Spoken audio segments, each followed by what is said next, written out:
नमस्कार दोस्तों, आपके अपने YouTube channel Base of Education Mantra में स्वागत है। दोस्तों, हम कर रहे हैं सी टेट के लिए पेपर 2 में सोशल साइंस की प्रीवियस ईयर के क्वेश्चन पेपर को। ठीक है, यहाँ पे देख पा रहे होंगे कि ये जो है आपका 2022 का जो क्वेश्चन पेपर है विथ एक्सप्लेनेशन के साथ। ठीक है, तो अब उम्मीद करते हैं कि आपकी तैयारी कंप्लीट हो गई होगी। तो उससे पहले आपका प्रीवियस ईयर के क्वेश्चन पेपर को जरूर देख के जाना कि किस टाइप से क्वेश्चन पूछे गए हैं। यह जो आपका एग्ज़ाम हुआ था ये 6 फरवरी 2023 को हुआ था। ठीक है, यहाँ पे देखेंगे तो यहाँ पर क्या है, हम अलग अलग पेपर को हम करने वाले हैं। ठीक है, तो आज हम सोशल साइंस में प्रीवियस ईयर के क्वेश्चन पेपर को कर रहे हैं। तो चलिए शुरू करते हैं। ठीक है, वीडियो को लाइक शेयर जरूर करिएगा। चैनल पर पहली बार विजिट करें तो चैनल को सब्सक्राइब कर लेना। ठीक है, तो दोस्तों यहाँ पे देखेंगे, यहाँ पर जो हम कर रहे हैं ये सोशल साइंस का यहाँ पर पार्ट शुरू हो गया। ठीक है, यहाँ पर पहला क्वेश्चन दिखाई दे रहा है, यानी जो क्वेश्चन है हिंदी और इंग्लिश दोनों मीडियम में है। ठीक है, तो यहाँ पे देखेंगे किसाणों ने किन निम्नलिखित शक्तिशाली केंद्रों से शासन किया था। यहाँ पर दिया है पेशावर मालवा, पेशावर मथुरा, पेशावर वाराणसी, पेशावर उज्जैन। तो यहाँ पर इसका राइट आंसर हो जाएगा ऑप्शन बी, पेशावर और मथुरा। तो यहाँ पर कुछ एक्सप्लेनेशन भी दिया है, इसको भी पढ़ लेंगे। ठीक है, यानी कुषाणों ने पेशावर और मथुरा नामक शक्तिशाली केंद्रों से शासन किया। कुषाण चीन की यूची जाति की एक शाखा थे। कुषाण वंश की स्थापना कुजुल कडफिसेस ने किया था। कुषाण शासकों में विम किडफिसेस ने सर्वप्रथम सोने के सिक्के जारी किया। देखिए, आपके पेपर में पूछा सकता है कि कुषाण वंश में सबसे पहले किसने सोने के सिक्के जारी किया, तो यहाँ पर क्या विम किडफिसेस ने किया था। इस वंश का सबसे प्रतापी शासक कनिष्क था और सम्राट कनिष्क ने पाकिस्तान के आधुनिक पेशावर को अपनी पहली राजधानी बनाया था। और कनिष्क ने अपने शासनकाल में 78 ईस्वी पूर्व में 78 ईस्वी में शक सम्मत चलाया था। पेपर में आपसे ये भी पूछा जा सकता है कि शक सम्मत किसने चलाया था और किस ईस्वी में चलाया गया था। ठीक है, तो यहाँ पर क्या हो जाएगा आपका पहला क्वेश्चन। दूसरे क्वेश्चन को आप देखेंगे, यहाँ पर क्या कहा जा रहा है, ध्यान से देखेंगे आप। ठीक है दोस्तों, यहाँ पर कहा जा रहा है कि निम्नलिखित कथनों ABC को पढ़ें और सही विकल्प का चयन करें। ठीक है, तो पहला विकल्प को देखते हैं। इंग्लिश हिंदी दोनों में पेपर है। तो पूरा पत्थर काल 20 लाख साल पहले से 12,000 साल पहले के दौरान माना जाता है। दूसरा कहा जा रहा है कि इस काल को भी 3 भागों में बांटा गया है, आरंभिक, मध्य और उत्तर पूरा पत्थर काल। ठीक है, तीसरा कि मानव इतिहास के लगभग 99% जो कहानी है इसी काल के दौरान घटित हुई थी। ठीक है, अब आपको बताना कि इनमें से कौन से कथन सही हो गए हैं। ठीक है, तो यहाँ पर जब देखेंगे आप तो दोस्तों इसमें जो सही हो जाएगा ऑप्शन डी सही हो जाएगा। ठीक है, यानी कि A, B और C ऑल ट्रू, यानी कि पहला यानी कि A, B, C यानी कि तीनों यहाँ पर सही हो जाएगा। ठीक है, एक्सप्लेनेशन को देखते हैं। एक्सप्लेनेशन में क्या कहा गया कि पूरा पत्थर काल 20 लाख साल पहले से यानी कि 12,000 साल पहले के दौरान माना जाता है। इस काल को 3 भागों में बांटा गया, आरंभिक, मध्य और उत्तर पूरा पाषाण युग। भीमबेटका के गुफा चित्र पूरा पाषाण कालीन है जो मध्य प्रदेश में स्थित है। पशुपालन का प्रारंभ मध्य पाषाण काल में हुआ। मानव इतिहास की लगभग 99% जो कहानियां हैं वो इसी काल के दौरान घटित हुई हैं। ठीक है, तो दिया गया जो कथन है ABC सही हो जाएगा। ठीक है, तीसरा क्वेश्चन को हम देखते हैं दोस्तों। यहाँ पर क्या कहा जा रहा है कि कथन A तथा B को पढ़ें तथा सही विकल्प का चुनाव करना है। ठीक है, A कथन को देखते हैं कि मनसब मुगलों द्वारा चलाई गई एक श्रेणी व्यवस्था थी जिसके जरिए पद, वेतन, सैन्य उत्तरदायित्व या निर्धारित किए जाते थे। बी कह रहा है कि मनसबदारों की सैन्य उत्तरदायित्व का निर्धारण एक संख्या पर निर्भर था जिसे जात कहा जाता था। ठीक है, तो यहाँ पर जो कथन ए बिल्कुल सही हो जाएगा दोस्तों, यानी कि ए इज ट्रू और बी इज फॉल्स, यानी कि ए सही है परंतु बी गलत है। यानी ए वाला कथन सही है और बी वाला आपका गलत है। ठीक है, एक्सप्लेनेशन को देखते हैं क्या कहा जा रहा है, ध्यान से देखेंगे। कहा जा रहा है कि मनसबदारी व्यवस्था एक विशिष्ट प्रशासनिक व्यवस्था थी जिसका प्रचलन मुगल शासक अकबर ने सन 1575 ईस्वी में किया था। मनसब मुगलों द्वारा चलाई गई एक श्रेणी व्यवस्था थी जिसके जरिए पद, वेतन और सैन्य उत्तरदायित्व निर्धारित किए जाते थे। मनसब शब्द का अर्थ है श्रेणी अथवा या पद। इस व्यवस्था के अंतर्गत 33 वर्ग थे। अकबर ने शासन के 40वें वर्ष जात एवं सवार जैसी दोहरी व्यवस्था लागू की थी। मनसबदारों की सैन्य उत्तरदायित्व का निर्धारण एक निर्दिष्ट संख्या में सवार या घुड़सवार बनाए रखने की आवश्यकता थी। ठीक है, तो यहाँ पर क्वेश्चन 4 को देखते हैं दोस्तों, क्या कहा जा रहा है, ध्यान से देखेंगे कि निम्नलिखित में से किस स्थान पर अशोक के अभिलेख ग्रीक और अरमाइक भाषाओं में पाया गया। ठीक है, तो यह पाया गया था कंधार से। ठीक है, देखिए कंधार नामक स्थान पर अशोक के अभिलेख ग्रीक और अरमाइक भाषाओं में पाया गया है। मास्की, गुर्जरा, नेतुर तथा उड़ेगोलम अभिलेखों में उसका नाम जो है अशोक मिलता है। ठीक है, अशोक को कई नामों से जानते हैं, देवानाम प्रिय तथा देवानाम प्रियदर्शी, इन उपाधियों से संबोधित किया गया है। आपसे पेपरों में भी ये पूछा जाता है कि किसको देवानाम प्रिय या देवा प्रियदर्शी के नाम से भी जाना जाता है, तो ये अशोक को। ठीक है, थोड़ा सा यहाँ पर एक्स्ट्रा फैक्ट को जान लेते हैं दोस्तों, क्या कहा जा रहा है कि सर्वप्रथम देखिए 1837 में जेम्स प्रिंसेप को क्या है अशोक के अभिलेख पढ़ने में सफलता मिली। आपसे पूछा जाता है कि सबसे पहले अशोक के अभिलेखों को किसने पढ़ा था, जेम्स प्रिंसेप ने किया था। ठीक है, और अशोक के जो शिलालेखों की जो खोज है 1750 में क्या है पाद्रेटी फेंथलर ने की थी तथा इनकी संख्या 14 है। अशोक के अभिलेखों को 3 भागों में विभक्त किया जाता है, शिलालेख जिनकी संख्या 14 है, स्तंभलेख 7 है तथा गुहालेख। ठीक है, अशोक के स्तंभलेख केवल ब्राह्मी लिपि में लिखे गए हैं और अशोक के शिलालेख ब्राह्मी, खरोष्टी, ग्रीक और अरमाइक लिपि में मिलते हैं। अशोक के कौशाम्बी अभिलेख को रानी का अभिलेख कहा जाता है, ये भी आपको नोट कर लेना है।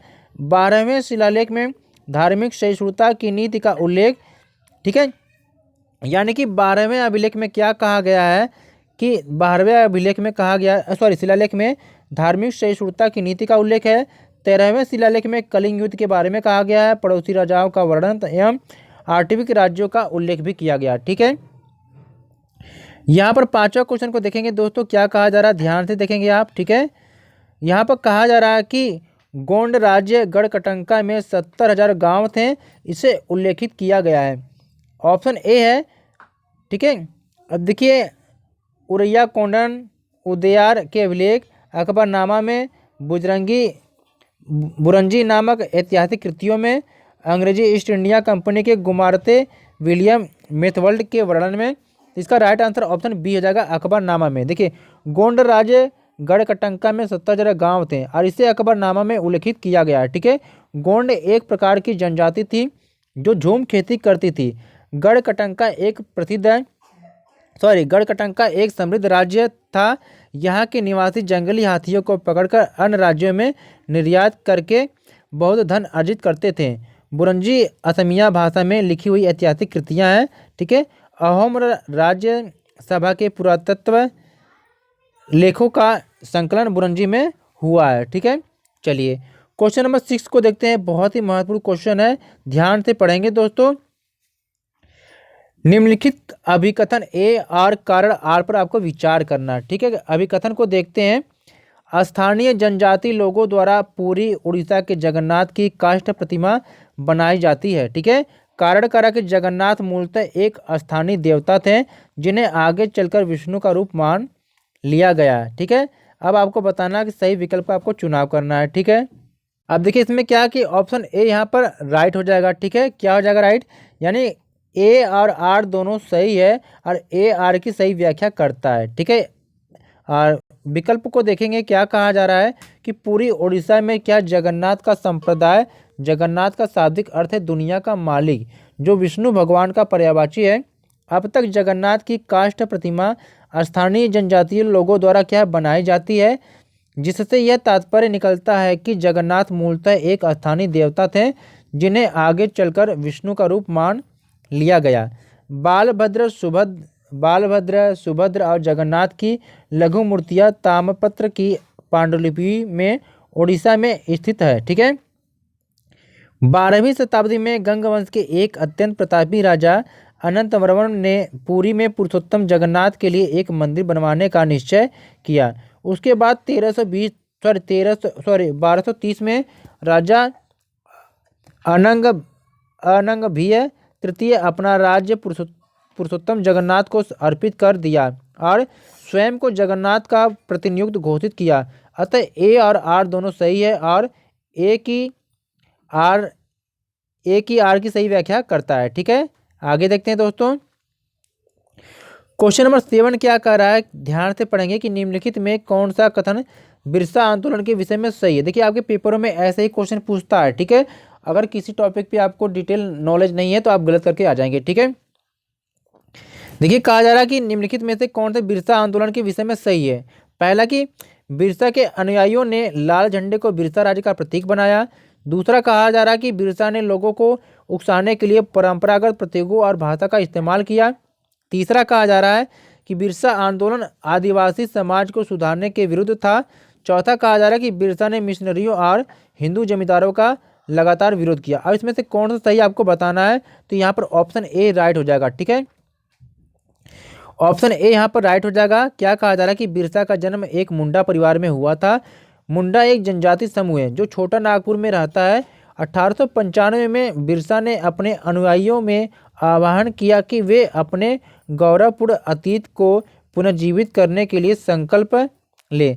जब आंदोलन फैलने लगा तो आंदोलन आगे देखते हैं कि जब आंदोलन फैलने लगा तो अंग्रेजों ने क्या किया, बिरसा को 1895 ईस्वी में गिरफ्तार कर 2 साल के लिए जेल में डाल दिया। ठीक है, और फिर 1897 में जेल से लौटने के लिए बाद बिरसा समर्थन जुटाते हुए गांव-गांव घूमने लगे।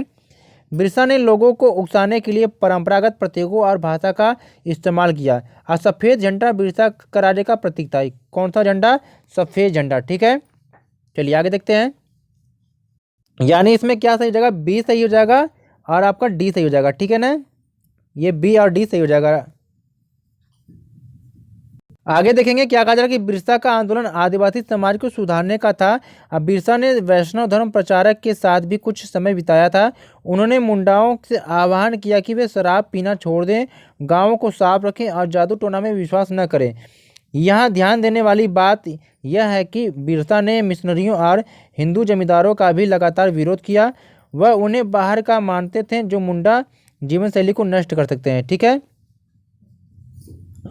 क्वेश्चन नंबर 8 के देखते हैं क्या कहा जा रहा है। ध्यान से देखेंगे कि निम्नलिखित कथनों ए और बी पर विचार कीजिए और सही विकल्प का चयन करिए। ठीक है, देखिए कथन ए कह रहा है कि लाखों ग्रामीण महिलाएं जो सूत काट कर अपनी आजीविका चला रही थीं वे 19वीं शताब्दी के मध्य तक बेरोजगार हो गई। ठीक है, बी क्या कह रहा है, 1830 के दशक तक भारतीय बाजार ब्रिटेन में बने सूती कपड़े से पट गए।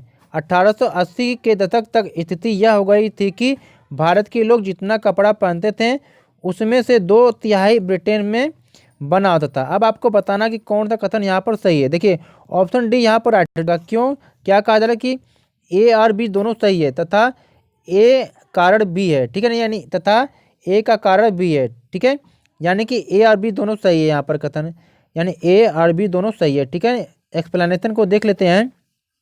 देखिए कि लाखों ग्रामीण महिलाएं जो सूत काटकर अपनी आजीविका चला रही थीं वे 19वीं शताब्दी के मध्य तक बेरोजगार हो गई थीं। निर्धन परिवारों में आर्थिक कष्ट बना रहता था।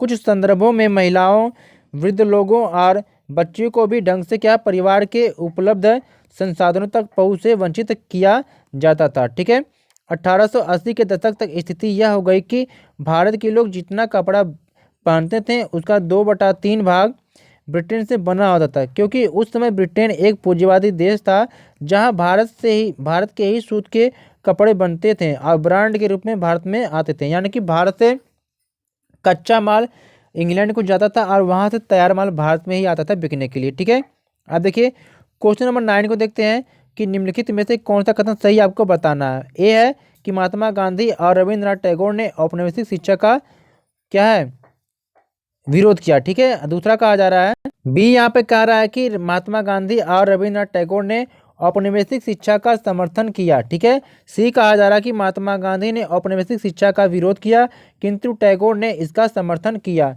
ठीक है, डी कहा जा रहा है कि टैगोर ने औपनिवेशिक शिक्षा का विरोध किया किंतु महात्मा गांधी ने इसका समर्थन किया। तो एक्सप्लेनेशन देखते हैं। कहा जा रहा है कि महात्मा गांधी और रविंद्रनाथ टैगोर ने औपनिवेशिक शिक्षा का विरोध किया। गांधी जी का मानना था कि शिक्षा केवल भारतीय भाषाओं में ही दी जानी चाहिए। उनके मुताबिक अंग्रेजी में दी जा रही शिक्षा भारतीयों को अपाहिज बना देगी। वही रविन्द्रनाथ टैगोर का कथन है कि शिक्षा को सृजनात्मक के साथ प्राकृतिक परिवेश के साथ जोड़ा जाना चाहिए। गांधी जी पश्चिमी सभ्यता और मशीनों व प्रौद्योगिकी की उपासना के कट्टर आलोचक थे।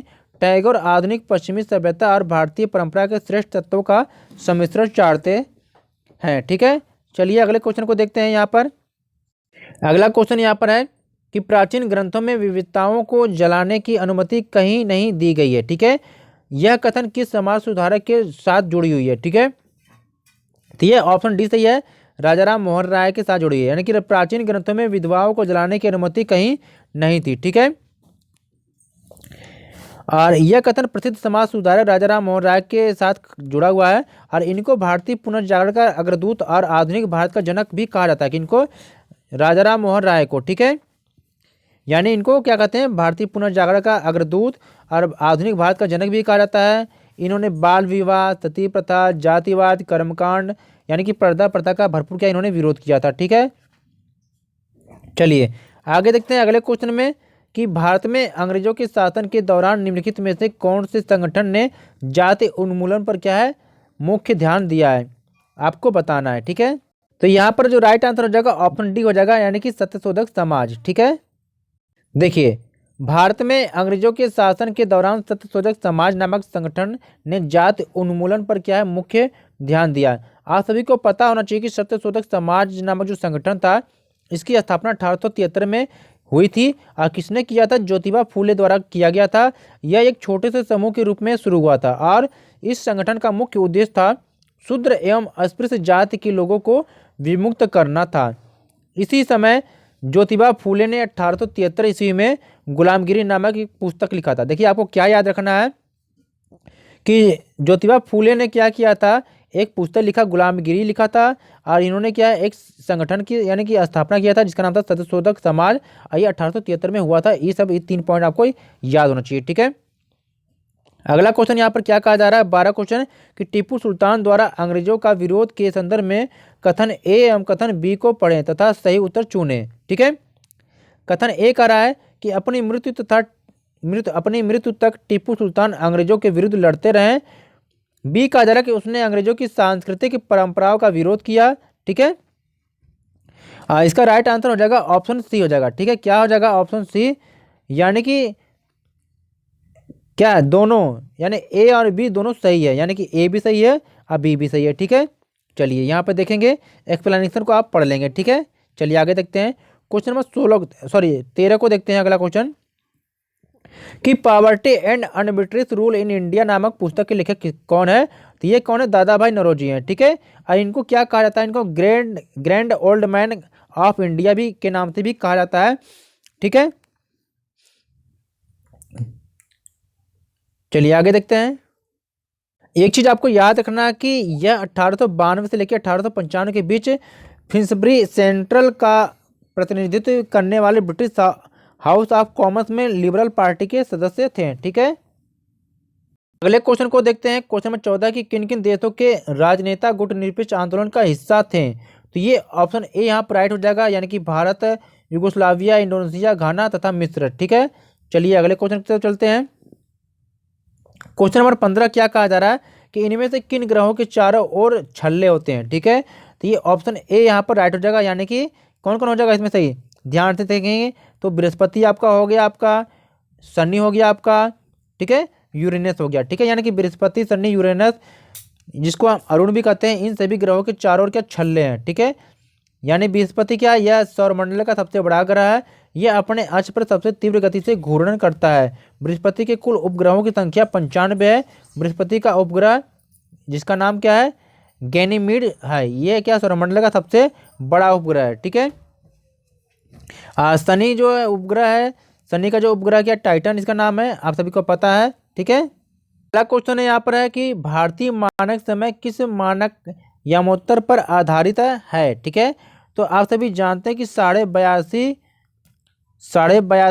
ईस्ट यानी 82.5 पूर्व में। ठीक है, यानी कि भारतीय मानक समय 82.5 पूर्व मानक यामोत्तर को आधारित है। 82.5 पूर्वी देशांतर रेखा प्रयागराज के निकट मिर्जापुर से होकर गुजरती है। अब भारतीय मानक समय की यामोत्तर रेखा उत्तर प्रदेश, मध्य प्रदेश, छत्तीसगढ़, उड़ीसा, आंध्र प्रदेश यानी कुल 5 राज्यों से होकर गुजरती है। ठीक है, आगे चलते हैं अगले क्वेश्चन की तरफ। यहाँ पर देखेंगे हम क्वेश्चन नंबर यहाँ पर 17 है कि इनमें से क्या दिन एवं रात तथा ऋतुओं में परिवर्तन संभावित करता है। ठीक है, यानी क्रमशः पृथ्वी के घूर्णन एवं परिक्रमण के कारण, क्रमशः पृथ्वी के परिक्रमण एवं घूर्णन के कारण, सिर्फ पृथ्वी का घूर्णन, सिर्फ पृथ्वी का परिक्रमण। तो यहाँ पर ऑप्शन ए यहाँ पर सही हो जाएगा। क्या होता है, क्रमशः पृथ्वी के घूर्णन एवं परिक्रमण के कारण क्या होता है। ठीक है, देखिए घूर्णन में क्या होता है, घूर्णन के कारण क्या दिन और रात होता है, और परिक्रमण के कारण क्या होता है, ऋतुओं में परिवर्तन होता है। ठीक है, चलिए यहाँ पर देखेंगे कि पृथ्वी के घूर्णन और परिक्रमण के कारण दिन और रात तथा ऋतुओं में परिवर्तन संभावित करता है। पृथ्वी सौरमंडल का एकमात्र ज्ञात ग्रह है जिस पर क्या जीवन है, यानी जल की उपस्थिति के कारण इसे क्या है, नीला ग्रह भी कहा जाता है। पृथ्वी का एकमात्र उपग्रह चंद्रमा है। यह अपने अक्ष पर 23.5 अंश पर झुकी हुई है। यह सूर्य के चारों ओर क्या है, 29.8 किलोमीटर प्रति सेकंड के वेग से चक्कर लगाती है। ठीक है, अगला क्वेश्चन देखेंगे। यहाँ पर क्वेश्चन नंबर 18 कहा जा रहा है कि पृथ्वी लगभग 24 घंटे में अपने अक्ष पर 360 डिग्री पर घूम जाती है, अर्थात वह 1 घंटे में 15 डिग्री घूमती है। इस प्रकार जब ग्रीनविच में दोपहर के 12 बजते हैं तब ग्रीनविच से 30 डिग्री पूर्व में समय होगा, आपको बताना है। ठीक है, तो ये हो जाएगा ऑप्शन ए, यानी कि उस समय 2 बजेंगे। ठीक है, यानी देखिए पृथ्वी लगभग 24 घंटे में अपने अक्ष पर 360 डिग्री पर घूम जाती है, अर्थात 1 घंटा में क्या 15 डिग्री घूमती है। तो इस प्रकार क्या है, ग्रीनविच के 12 बजे हैं तब ग्रीनविच से 30 डिग्री पूर्व में क्या है 2 बजेगा, यानी कि 2 घंटा। ठीक है, क्वेश्चन नंबर 19 यह कह रहा है कि अंडमान और निकोबार द्वीप समूह में निम्न में से किस प्रकार के वन पाए जाते हैं। ठीक है, तो अंडमान निकोबार में कौन कौन से द्वीप वन पाए जाते हैं, आपको बताना है। तो यहाँ पर ऑप्शन ए बी सी दे रखा है, आपको बताना है। तो यहाँ पर क्या हो जाएगा, पहला ए में कह रहा है कि आर्द्र पर्णपाती वन, बी है शुष्क पर्णपाती वन, तीसरा शीतोष्ण वन, चौथा उपयुक्त विकल्प में से आपको चयन करना है। ठीक है, तो यहाँ पर केवल कह रहा है कि वनली ए, यानी केवल ए, यानी कौन से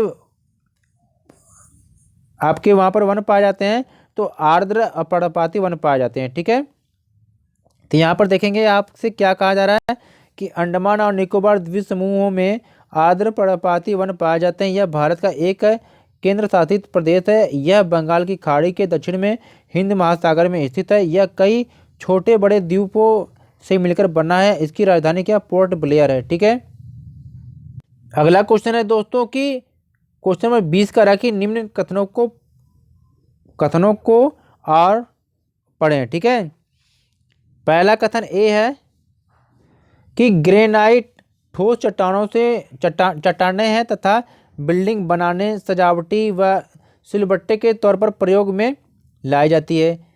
कारण करा कि पृथ्वी की भूपटपट्टी के बहुत नीचे धीरे धीरे ठंडा होने के कारण बड़े बड़े दानों का रूप ले लेते हैं। ठीक है, अब यहाँ पर क्या है, उपयुक्त विकल्प का चयन करना, तो यहाँ पर ऑप्शन ए यहाँ पर सही हो जाएगा। यानी कि देखिए ए तथा आर दोनों सही है तथा आर जो सही व्याख्या करता है ए की। ठीक है, चलिए आगे देखते हैं क्वेश्चन नंबर, अगला क्वेश्चन यहाँ पर कहा जा रहा है कि देखिए पवनों के बारे में दिए गए कथनों को पढ़िए तथा सही विकल्प का चयन करना। ठीक है, मानसूनी पवनें मौसमी पवनों का उदाहरण है। बी कहा जा रहा है कि मौसमी पवनें वर्ष भर लगातार निश्चित दिशा में क्या है चलती रहती हैं। सी कह रहा है यहाँ पर कि स्थल व समुद्री समीर अस्थायी पवनों के उदाहरण हैं। ठीक है, अब आपको बताना है यहाँ पर कि केवल ए सही है या केवल ए तथा बी सही है या केवल बी तथा सी सही है, केवल ए तथा सी सही है, आपको बताना है। तो यहाँ पर ऑप्शन ए हो जाएगा, यानी केवल ए सही है कि पवनें 3 प्रकार की होती हैं, प्रचलित पवन, मौसमी पवन, स्थानीय पवन। मौसमी पवन वह पवन है जिनकी प्रवाहित होने की दिशाएं समय या मौसम के अनुसार परिवर्तित हो जाती है। स्थल, समुद्री व मानसूनी पवनें मौसमी पवनों के एक उदाहरण है। ठीक है, यहाँ पर 22 क्वेश्चन कह रहा है यहाँ पर कि संघनन के संदर्भ में निम्न कथनों को पढ़िए। जल वाष्प संघनित होकर ठंडा होकर जल की बूंदें बनाते हैं। बी कह रहा है कि जब जल की ये बूंदें इतनी भारी हो जाती हैं कि वायु में तैर न सके तब ये वर्षण के रूप में नीचे आ जाती है। सी कह रहा है कि आकाश में उड़ते हुए जेट हवाई जहाज अपने पीछे पद चिन्ह छोड़ते हैं क्योंकि इंजनों से निकली नमी संघनित हो जाती है। अब आपको बताना कि सही विकल्प का चुनाव आपको करना है।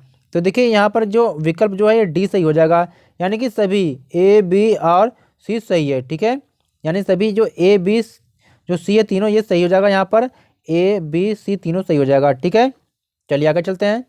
अगला क्वेश्चन यहाँ पर है कि तिब्बती एंटीलोप का शिकार इसके ऊन शाहतूत के लिए किया जाता है क्योंकि आपको बताना कि यह वजन में हल्का होता है, यह अत्यधिक गर्म होता है, यह जानवर बहुत अधिक संख्या में पाया जाता है। आपको बताना क्या सही होगा। तो यहाँ पर क्या है, ए और बी सही हो जाएगा, यानी ए और बी दोनों सही हो जाएगा, यानी कि यह वजन में हल्का होता है, यह अत्यधिक गर्म होता है। ठीक है, देखिए यानी क्या कहा जा रहा है कि तिब्बती एंटीलोप का शिकार इसके ऊन शहतूत के लिए किया जाता है क्योंकि यह वजन में हल्का होता है तथा यह अत्यधिक गर्म भी होता है। यह पूर्वोत्तर तिब्बती पठार में पाए जाते हैं। उनका शिकार उनके बेहद गर्म, नरम तथा हल्के अंडरफर के लिए किया जाता है जो आमतौर पर मृत्यु के बाद प्राप्त होता है। ठीक है, चलिए आगे देखते हैं अगले क्वेश्चन की तरफ। क्वेश्चन 24 क्या कर रहा है कि नीचे दिए गए कथन ए और बी पर विचार करें। ए कह रहा है कि नवीकरणीय संसाधन असीमित होते हैं और इन पर मानवीय क्रियाओं का प्रभाव नहीं होता है। बी कहा जा रहा है कि अनवीकरणीय संसाधन की तुलना में नवीकरणीय संसाधन जल्दी यानी कि पुनः पूरित हो जाते हैं। सही विकल्प का आपको चयन करना है। ठीक है, तो देखिए यहाँ पर ऑप्शन डी सही हो जाएगा, यानी कि देखिए क्या कहा जा रहा है कि A is false but B is true, यानी कि ए गलत है लेकिन बी सही है। ठीक है, ए गलत है और बी सही है। ठीक है, देखिए ऑप्शन देखेंगे कि यहाँ पर क्या कहा जा रहा है कि नवीकरणीय संसाधन में संसाधन है जिन्हें एक बार उपयोग करने के बाद फिर से पुनः स्थापित किया जा सकता है तथा उपयोग में लाया जा सकता है। इन्हें नव्य संसाधन भी कहते हैं, जैसे सौर ऊर्जा कितने भी यूज करते जाएंगे लेकिन ऊर्जा बनती रहेगी। पवन ऊर्जा, भूतापी ऊर्जा नवीकरणीय संसाधन के कुछ उदाहरण हैं। और अनवीकरणीय संसाधन वे संसाधन हैं जिनके भंडार में प्राकृतिक प्रक्रियाओं द्वारा पुनर्स्थापन नहीं होता है। कोयला, पेट्रोलियम तथा प्राकृतिक गैस, ठीक है, इसके उदाहरण हैं। ठीक है, क्वेश्चन 25 है कि शैलों से खनिजों को बाहर निकालने की प्रक्रिया का क्रम क्या होगा अगर आप पृथ्वी की सतह से उसकी आंतरिक तहों तक जाते हैं तो। ठीक है, देखिए कई तरीके हैं खनिजों को निकालने के लिए। एक विविध खनन होता है, कुपकी खनन होता है, आखनन होता है। तो सही विकल्प का चयन आपको करके बताना है। ठीक है, यहाँ पर क्या ऑप्शन ए सही हो जाएगा यहाँ पर। ठीक है, यानी कि पहले क्या होगा, सी, ए और बी। ठीक है, ये क्रम आपको याद होना चाहिए। ठीक है, नहीं देखेंगे ऑप्शन में क्या लिखा है कि आखनन, विविध खनन, कुपकी खनन, यह शैलों से क्या खनिजों को बाहर निकालने की प्रक्रिया का क्रम है जो पृथ्वी की सतह से उसकी आंतरिक तहों तक जाती है। ठीक है, अगला क्वेश्चन है कि स्थानांतरीय कृषि के संदर्भ में निम्नलिखित कथनों पर विचार कीजिए। पहला कि ये भारी वर्षा वाले क्षेत्र हैं। बी कह रहा कि यह तीव्र पुनर्जनन वाले क्षेत्रों में प्रचलित है। सी कह रहा कि इसे कर्तन एवं दहन कृषि के नाम से भी जाना जाता है। अब आपको सही वाक्य आपको बताना है, तो ऑप्शन डी यहाँ पर सही हो जाएगा, यानी कि ए बी तथा सी सभी क्या है, सही है, यानी ए बी सी सभी सही है। ठीक है, तो ये आप देख लेंगे इसको। क्वेश्चन 27 क्या कर रहा है कि अगर आप कक्षा में प्रेयरी और वेल्ड पर परिचर्चा कर रहे हैं तो आप विश्व मानचित्र पर किस क्षेत्र को अंकित करेंगे। तो यहाँ पर ऑप्शन डी सही हो जाएगा, कनाडा और दक्षिण अफ्रीका। ठीक है, यानी क्रमशः। ठीक है, ध्यान से देख लेंगे आप। चलिए अगले क्वेश्चन की तरफ। क्वेश्चन यहाँ पर दिया है कि रूढ़िबद्ध धारणाओं के संदर्भ में निम्न वाक्यों पर ध्यान दीजिए। ठीक है, पहला यहाँ पर है ऑप्शन ए कि रूढ़िबद्ध धारणाएं हमें प्रत्येक व्यक्ति को अनोखे और अलग व्यक्ति जिसके पास खास गुण व क्षमताएं हो सकती हैं के रूप में देखने से रोक देती है। बी कह रहा है कि रूढ़िबद्ध धारणाएं बड़ी संख्या में लोगों को एक ही प्रकार के खांचे में जड़ देती है। सी कह रहा है कि रूढ़िबद्ध धारणाओं का हम सब पर प्रभाव पड़ता है क्योंकि इनके चलते हमें उन कामों को करने का मौका मिलता है जिनमें हम अच्छे हैं। सही विकल्प का आपको चयन करना है। ठीक है, तो यहाँ पर देखेंगे ऑप्शन बी यहाँ पर सही हो जाएगा। क्या कह रहा है कि केवल ए तथा बी सही है, ठीक है, यानी कि यहाँ पर केवल ए और बी सही है, यानी कि ऑप्शन में ए बी सही है, ये आपका गलत हो जाएगा कथन में, ठीक है। चलिए आगे चलते हैं। अगला क्वेश्चन यहाँ पर देखेंगे ध्यान से, क्या कहा जा रहा है कि निम्नलिखित क्षेत्रों में से उन क्षेत्रों की पहचान कीजिए जहां अतीत में आए अरबी और चीन के व्यापारियों के उल्लेखनीय सांस्कृतिक प्रभाव हैं, ठीक है। तो ऑप्शन बी सही हो जाएगा, यानी केरल और लद्दाख। देखिए बहुत ही महत्वपूर्ण टॉपिक है, इसे जरूर पढ़ेंगे आप। क्या कहा जा रहा है कि केरल और लद्दाख यह दो प्रमुख क्षेत्र है, यहाँ अतीत में आए अरबी और चीन के व्यापारियों के उल्लेखनीय सांस्कृतिक प्रभाव है। लद्दाख जम्मू कश्मीर के पूर्व में पहाड़ियों में बसा एक रेगिस्तानी इलाका है। लद्दाख के रास्ते क्या बौद्ध धर्म क्या तिब्बत पहुंचा था, ठीक है। और आपको ये भी मालूम होना चाहिए कि लद्दाख को क्या है, छोटा तिब्बत भी कहते हैं। केरल भारत के दक्षिणी पश्चिमी कोने में बसा हुआ है, ठीक है। सबसे पहले अरबी एवं यहूदी व्यापारी केरल ही आए थे और चीन के व्यापारी भी केरल आए।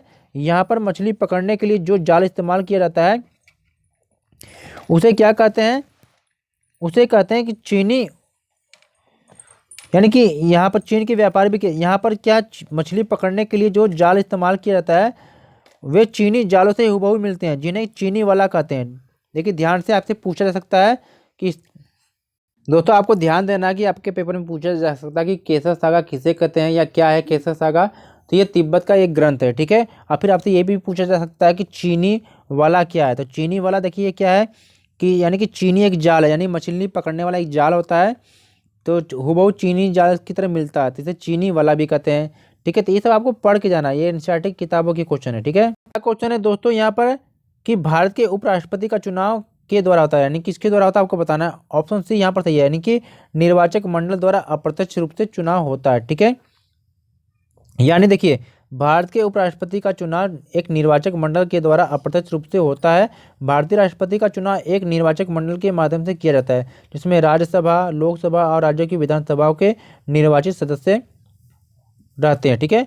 चुनाव का आयोजन भारतीय चुनाव आयोग करता है, इलेक्शन कमीशन, ठीक है। निर्वाचक मंडल संसद के उच्च एवं निम्न सदन, यानी कि उच्च सदन राज्यसभा को कहा जाता है, निम्न सदन लोकसभा को, के सभी निर्वाचित सदस्यों एवं राज्यों व केंद्र शासित प्रदेशों यानी कि दिल्ली और पुडुचेरी के विधान सभाओं के विधायक निर्वाचित सदस्यों से बना होता है। तो दोस्तों देखिए एसएसटी में हमने क्या 30 क्वेश्चन को यहाँ पर कंप्लीट करा देते हैं और 30 क्वेश्चन जो नेक्स्ट वीडियो में कंप्लीट करेंगे, ठीक है।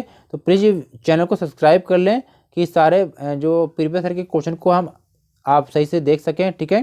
प्लीज़ वीडियो को लाइक शेयर जरूर करिएगा और इसके आगे के पार्ट को चैनल को सब्सक्राइब कर लेंगे तो आपको आसानी से मिल जाएगी, ठीक है। Thank for watching.